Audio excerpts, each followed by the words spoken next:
Welcome everyone on this YouTube channel. So let's start our today's question analysis or discussion. So these questions are on cell structure and function. So the first question for today's class is what kind of function is performed by tight junction that are present in epithelial cell?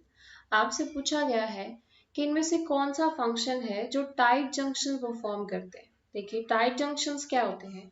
हमारी sales जो होती हैं हमें पता है कि हमारी body अगर हम स्पेसिफिकली ह्यूमंस की बात करते हैं सो हमारी बॉडी के अंदर टिश्यू स्पेसिफिक ऑर्गेनाइजेशन है, ऑर्गन स्पेसिफिक ऑर्गेनाइजेशन यानी कि ऑर्गन सिस्टम ऑर्गेनाइजेशन है। बहुत सारे अलग अलग टाइप के ऑर्गन्स प्रेजेंट हैं और ये ऑर्गन अलग तरीके के स्पेसिफिक फंक्शन को परफॉर्म करते हैं। जैसे कि हमारा नर्वस सिस्टम हमारी न्यूरोनल सेल्स के कंसिस्ट किए हुए हैं जिसका काम होता है हमारी पूरी बॉडी को कंट्रोल करना, कोऑर्डिनेट करना with the help of endocrine system, right. ऐसे ही हमारा डाइजेस्टिव सिस्टम है जो डाइजेशन का काम करता है। हमारा एक्सक्रेटरी सिस्टम है जिसमें किडनी आती है, नेफ्रोनल सेल्स आती हैं जिनका काम एक्सक्रेशन का काम है। ऐसे ब्लड सर्कुलेटरी सिस्टम आता है ना, यानी कि हर एक सिस्टम अलग अलग तरीके से काम करता है। हर एक सिस्टम के अपने अपने फंक्शन स्पेसिफाइड होते हैं। लेकिन आपसे ये पूछा जाए कि ऑर्गन बने कैसे, तो हम लोग कहते हैं कि बहुत सारे टिश्यू मिले और उससे हमारा ऑर्गन बना। और जब टिश्यू के बारे में पूछा जाता है तो हम कहते हैं कि बहुत सारी सेल्स मिली और सेल से हमारा टिश्यू बना। ठीक है, तो ये बात हमें पता है कि जब बहुत सारी सेल्स मिलती हैं और वो एक टाइप का फंक्शन परफॉर्म करती है तो उनसे हमारे टिश्यू की फॉर्मेशन होती है। बट द क्वेश्चन इज कि ये सारी सेल एक टिश्यू को बनाएगी या एक टाइप से एक ही फंक्शन को परफॉर्म करेगी, यानी कि कोऑर्डिनेटेड मैनर में, उस चीज को इंश्योर कौन करेगा। सो उस चीज की इंश्योरिटी देता है आपकी सेल के बाहर जो ईसीएम प्रेजेंट होता है वो। क्योंकि हमें पता है कि हमारी बॉडी एक होलो बॉडी है। ठीक है, अगर ह्यूमन की बॉडी की बात करें तो ह्यूमन की बॉडी एक होलो ड्रम है। इस होलो ड्रम के अंदर फ्लूइड फिल्ड होता है और उसी फ्लूइड के अंदर सारे ऑर्गन आपके मतलब हम कह सकते हैं प्रेजेंट होते हैं। ठीक है, सो ये जो फ्लूइड होता है इसे हम कहते हैं एक्स्ट्रा सेलुलर फ्लूइड। ठीक है, जिसके अंदर आपके सारे बॉडी के ऑर्गन टिश्यू सारे के सारे उस फ्लूइड के अंदर प्रेजेंट होते हैं और इन सारे ऑर्गन का कोऑर्डिनेशन करता है नर्वस सिस्टम। तो जब एक टिश्यू की स्पेसिफिकली हम बात करते हैं तो हमारे टिश्यू के अंदर होता क्या है। सपोज ये आपका कोई टिश्यू है, ठीक है। वैसे आपके टिश्यू की कोई भी डिमार्केशन नहीं होती, उसकी कोई बाउंड्री नहीं होती। बट फॉर क्लैरिशन मैं यहाँ पे आपको डिमार्क करके बता रही हूँ कि सपोज कीजिए ये आपका एक टिश्यू है।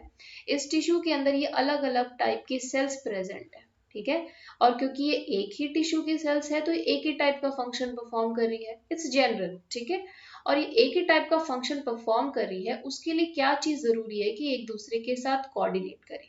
जब तक सेल्स एक दूसरे के साथ कोऑर्डिनेट नहीं करेगी वो एक जैसा फंक्शन कैसे परफॉर्म करेगी।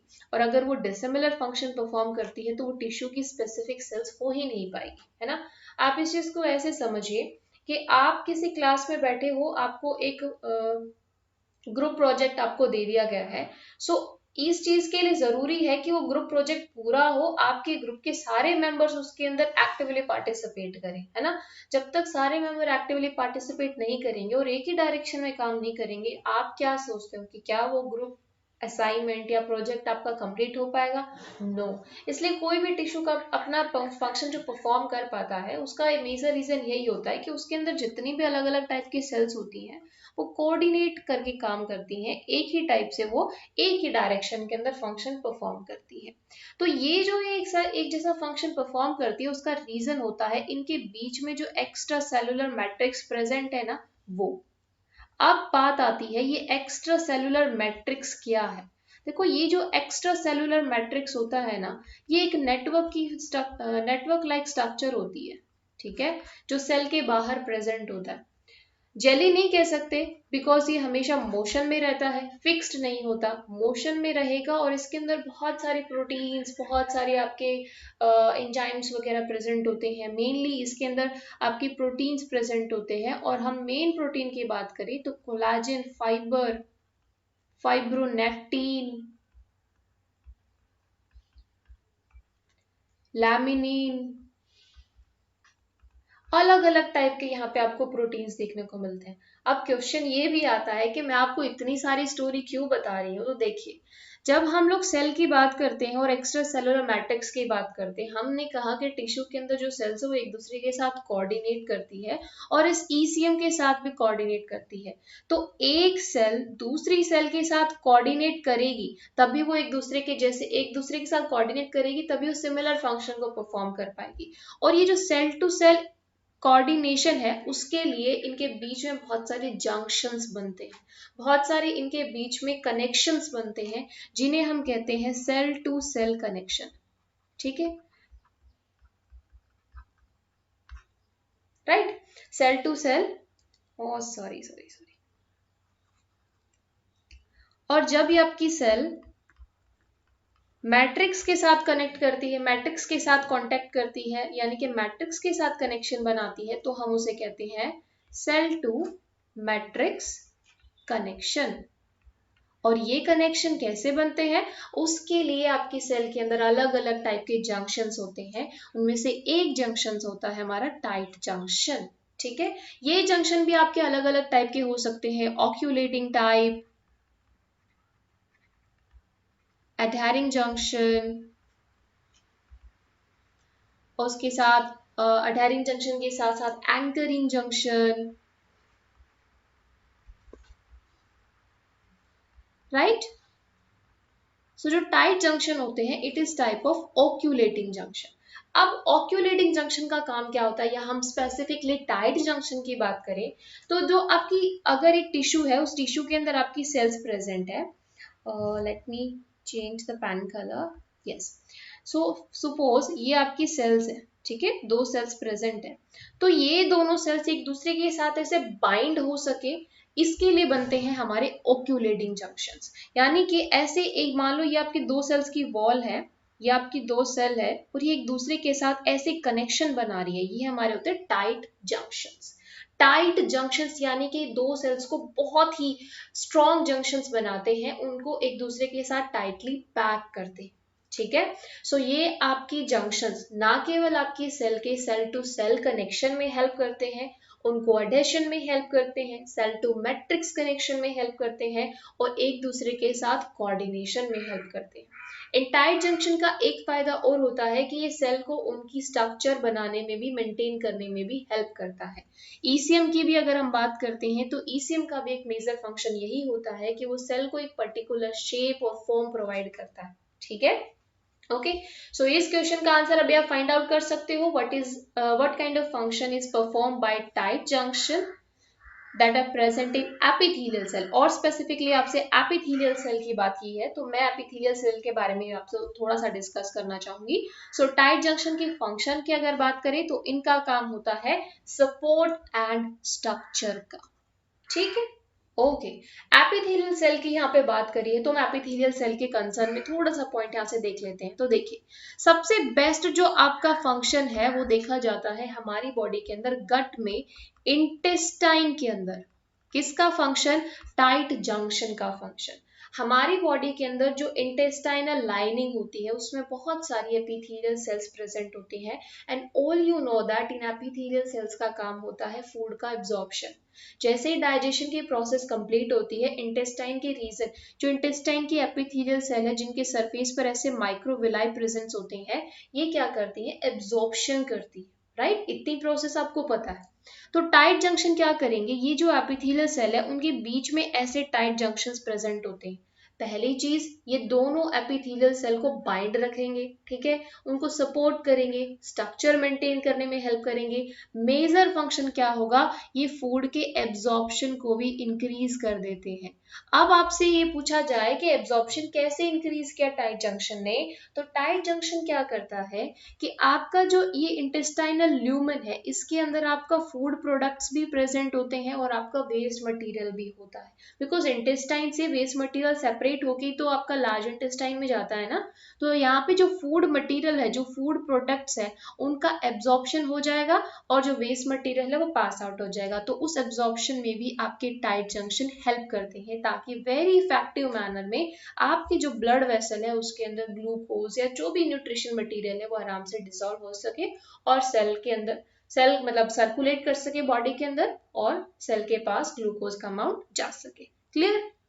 आई होप आपको समझ में आ गया होगा। सो अगर आपकी सेल्स के बीच में टाइट जंक्शन नहीं होते हैं तो एब्जॉर्प्शन के ऊपर बॉडी का कंट्रोल नहीं रहेगा। क्लियर? उसमें फिर आप ये ग्लूकोज मॉलिक्यूल का लीकेज हो जाएगा। ओके, तो हम यहाँ से अब दूसरी चीजें और यहाँ से क्लियर कर लेते हैं।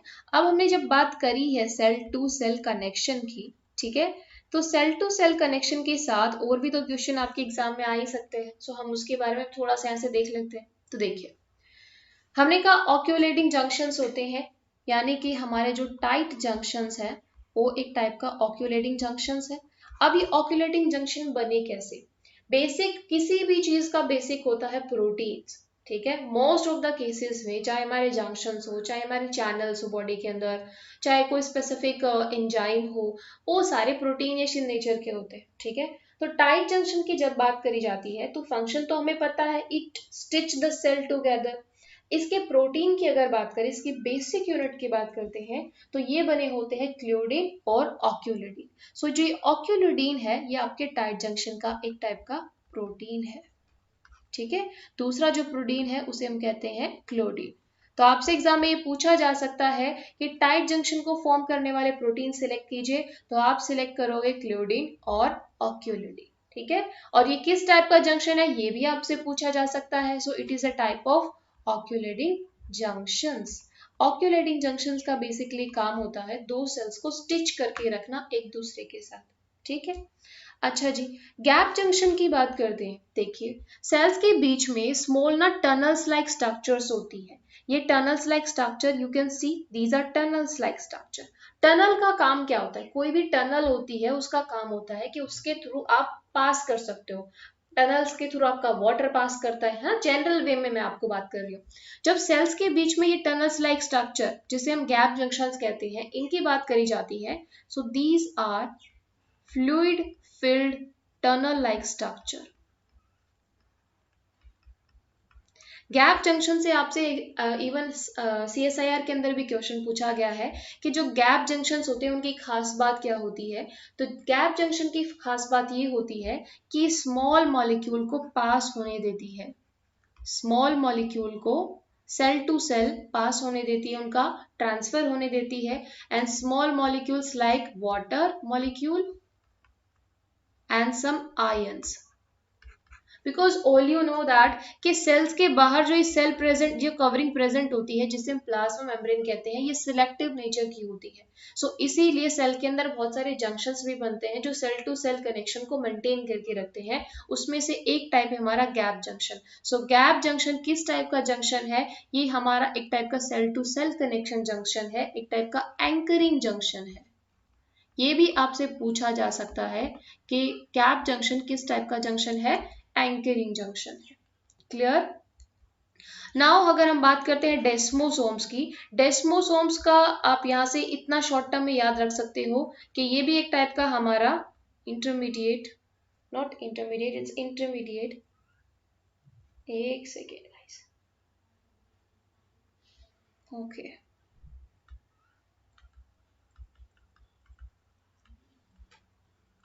ठीक है।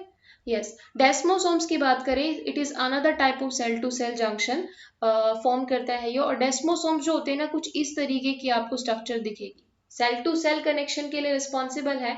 और ये क्या करते हैं, आपके जो इनर साइटोस्केलेटल स्ट्रक्चर होती है ना सेल की, उसके अंदर बहुत सारे इंटरमीडिएट फिलामेंट्स प्रेजेंट होते हैं। इन इंटरमीडिएट फिलामेंट्स को कनेक्ट करने का काम होता है डेस्मोसोम्स का। एक सेल के इंटरमीडिएट फिलामेंट को दूसरी सेल के इंटरमीडिएट फिलामेंट के साथ कनेक्ट करता है डेस्मोसोम्स। डेस्मोसोम्स की एक और खास बात ये होती है कि ये प्लाक की फॉर्मेशन करते हैं। और अगर इन आपसे पूछ लिया जाए कि डेस्मोसोम्स किस प्रोटीन के बने होते हैं, तो डेस्मोसोम्स बने होते हैं डेस्मोकोलिन और डेस्मोग्लेन। क्लियर? ओके। गट माइक्रोबायोम, ये तो सिंपली आपका माइक्रोबायोम होते हैं, ये आपका किसी टाइप का जंक्शन नहीं है। Okay, yes. इसके अलावा अगर मैं और बात करूं तो हेमीडेस्मोसोम्स होते हैं। हेमिडेस्मोसोम्स का काम क्या होता है? ठीक है, हेमिडेस्मोसोम्स यानी कि हाफ, हेमी का मतलब हाफ, डेस्मोसोम्स डेस्मोसोम्स, इनका फंक्शन भी यही होता है, लेकिन ये सेल टू मैट्रिक्स कनेक्शन ये फॉर्म करते हैं। और इनका भी यही होगा कि ये इंटरमीडिएट फिलामेंट की हेल्प से सेल को मैट्रिक्स के साथ कनेक्ट करेंगे। और दूसरी बात, ये भी हमारे प्लाक की फॉर्मेशन करते हैं। क्लियर? सो आई होप आप cell to cell connection, cell to matrix वाला टॉपिक समझ में आ गया होगा आपको। और इससे अगर कोई भी क्वेश्चन आता है तो आई एम श्योर आप कर लोगे। सेकेंड क्वेश्चन है, which of the following protein is not an example of cell adhesive molecule? ठीक है, सो हमारी सेल के अंदर बहुत सारे एडहेसिव मॉलिक्यूल्स भी होते हैं, तो आपसे पूछा गया है कि इनमें से कौन सा आपका सेल एडहेसिव मॉलिक्यूल नहीं है?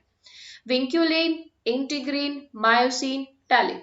आंसर अगर आप थोड़ा सा भी कॉमन सेंस लगाते हो ना तो भी सिलेक्ट कर सकते हो, क्योंकि इसमें करेक्ट ऑप्शन आपका सी होगा। अब सी क्यों होगा वो चीज मैं आपको बताती हूँ।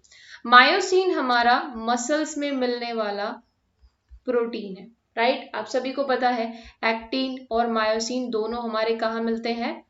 ये मसल सेल्स में मिलते हैं। सो यहाँ से आप सिलेक्ट कर सकते हो, बिकॉज हमसे पूछा गया है सेल के एडहेसिव मॉलिक्यूल। और क्योंकि मायोसिन और एक्टिन एडहेसिव मॉलिक्यूल नहीं है, ये आपकी मसल्स फाइबर को कॉन्ट्रैक्ट करने में हेल्प करते हैं। सो ये कॉन्ट्रैक्टिव नेचर है इनकी, इनकी नेचर एडहेसिव नेचर नहीं है। लेकिन अगर हम विनक्यूलेट, इंटीग्रीन और टैलिन की बात करते हैं तो ये तीनों ही हमारे एडहेसिव नेचर के। ठीक है, अब इनके बारे में थोड़ा सा बताती हूँ। देखिए, अगर हम बात करते हैं इंटीग्रीन की, इंटीग्रीन बेसिकली एक ट्रांसमेम्ब्रेन प्रोटीन है। इस ट्रांसमेम्ब्रेन प्रोटीन की खास बात क्या है कि इसमें डाइमर, मतलब ये डाइमर की फॉर्म में, इसमें दो यूनिट होती है, एक अल्फा यूनिट एक बीटा यूनिट। ठीक है, इसका एक एंड आपका एक्स्ट्रा सेलुलर साइड की तरफ प्रेजेंट होगा और इसका एक एंड आपका इंट्रा सेलुलर साइड की तरफ प्रेजेंट होता है। इसका बेसिकली काम क्या होता है, दोनों एंड से इंटरेक्ट करता है अलग अलग टाइप के प्रोटीन्स के साथ। हम कह सकते हैं ये सेल टू मैट्रिक्स कनेक्शन बनाने में हेल्प करता है। कैसे हेल्प करेगा?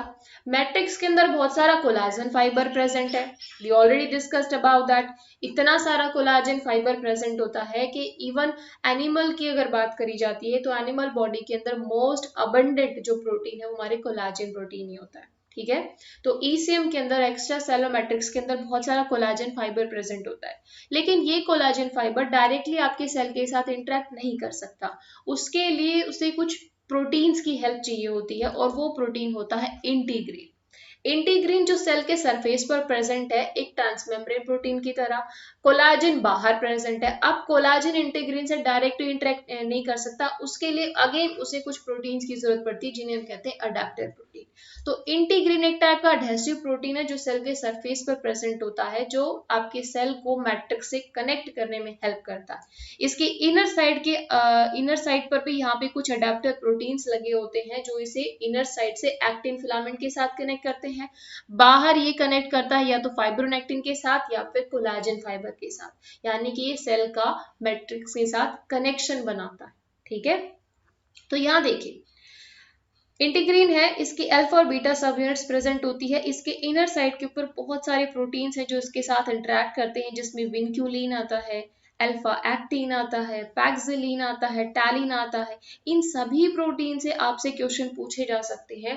टैलिन के बारे में आपसे पूछा जा सकता है, विनक्यूलिन, एक्टिन, इन सब के बारे में आपसे पूछा जा सकता है, तो आपको इन्हें याद रखना है। ठीक है, फाइब्रोनेक्टिन आपका एक टाइप का फाइब्रल नेचर का हमारा अडहेसिव मॉलिक्यूल ही है जो आपके ईसीएम के अंदर एक्स्ट्रा सेलुलर मैट्रिक्स में प्रेजेंट होता है, जो इंटीग्रीन के साथ इंटरैक्ट करता है। ठीक है, इंटीग्रीन की अगर बात करते, फाइब्रोनेक्टिन की अगर मैं थोड़ी सी बात बताऊं तो फाइब्रोनेक्टिन की बात क्या होती है कि इसके पास कुछ आरजीडी सीक्वेंस प्रेजेंट होती है। आरजीडी सीक्वेंस का मतलब है कि इसके पास आर्जिनिन, ग्लाइसिन और एस्पार्टिक एसिड, ये एक स्पेसिफिक सीक्वेंस प्रेजेंट होती है। इससे आपका क्वेश्चन पूछा गया है आपके प्रीवियस एग्जाम में कि आरजीडी सीक्वेंस किस में प्रेजेंट होती है, ये किसके साथ बाइंडिंग के लिए, इसलिए मैं आपको यहाँ पे ऐड कर रही हूँ, आपको वही पॉइंट बता रही हूँ जो आपके एग्जाम में इंपॉर्टेंट है, आपके एग्जाम में पूछे जा सकते हैं। सो आरजीडी सीक्वेंस आपकी फाइब्रोनेक्टिन का एक स्पेसिफिक फीचर है, और ये आरजीडी सीक्वेंस जिसमें आर्जिनिन ग्लाइसिन और स्पार्टिक एसिड प्रेजेंट होता है, नॉट सीक्वेंस, स्पार्टिक एसिड प्रेजेंट होता है, राइट। और ये हेल्प करता है इस फाइब्रोनेक्टिन को इंटीग्रीन के साथ इंटरैक्ट करने के लिए, ठीक है, clear. Moving to the next question, name the cyclin which is uniformly present throughout the cell cycle। आपसे पूछा गया है कि साइक्लिन के बारे में बताइए जो यूनिफॉर्मली प्रेजेंट है throughout the cell cycle, ठीक है। ऑल यू नो दैट कि हमारी बॉडी के अंदर जो सेल साइकिल होता है, मतलब हमारी जो सेल्स है वो सेल साइकिल परफॉर्म करती है। सेल साइकिल का मतलब सीधा सा है कि सेल अपने जैसे डॉटर सेल्स की फॉर्मेशन करेगी, इतनी बात आपको पता है, ठीक है जी। अब ये डॉटर सेल्स को फॉर्म करने से पहले कुछ स्टेजेस होती हैं, उसमें हम लोग इसमें 4 स्टेजेस में डिवाइड कर देते हैं। पहली स्टेज है हमारी G1 स्टेज, ठीक है। G1 स्टेज से निकलती है हमारी एक जी नोट स्टेज, क्योंकि बहुत सारी आपकी जो सेल्स है वो जी नोट स्टेज में एंटर कर जाती है। और जी नोट स्टेज की बात होती है कि वो हमारी रेस्टिंग फेज होती है। सेल एक बार अगर जी नोट स्टेज पे चली जाती है तो ऐसे बहुत ही रेयर चांसेस होते हैं कि वापस वो आपकी सेल साइकिल में एंटर कर सके, ठीक है। G1 साइकिल के बाद हमारी सेकेंड साइकिल आती है जिसे हम कहते हैं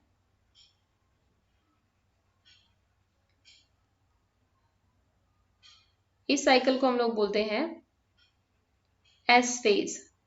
S phase, all you know that, replicative phase होती है, इसमें डीएनए का रेप्लिकेशन होता है। एस फेज के बाद हमारे पास जो साइकिल आती है उसे हम लोग कहते हैं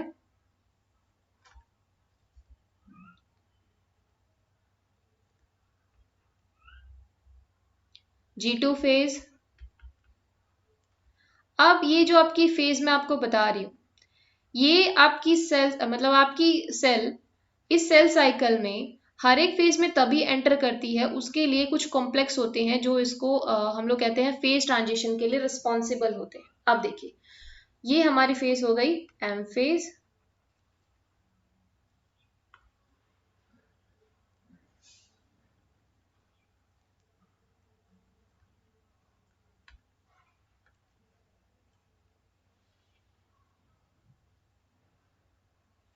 राइट, ये हमारा एम फेज हो गया। आपकी कोई भी सेल G1 से S फेज में, S से G2 में, G2 से M फेज में एंटर कब करेगी?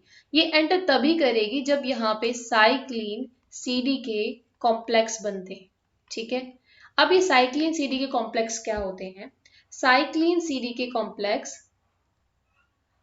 क्या होता है देखिए, CDK हमारा साइक्लिन डिपेंडेंट काइनेज है, ये एक टाइप के काइनेज मॉलिक्यूल है। काइनेज की अगर बात करें तो काइनेज का काम होता है काइनेज का काम होता है addition of phosphate group, right.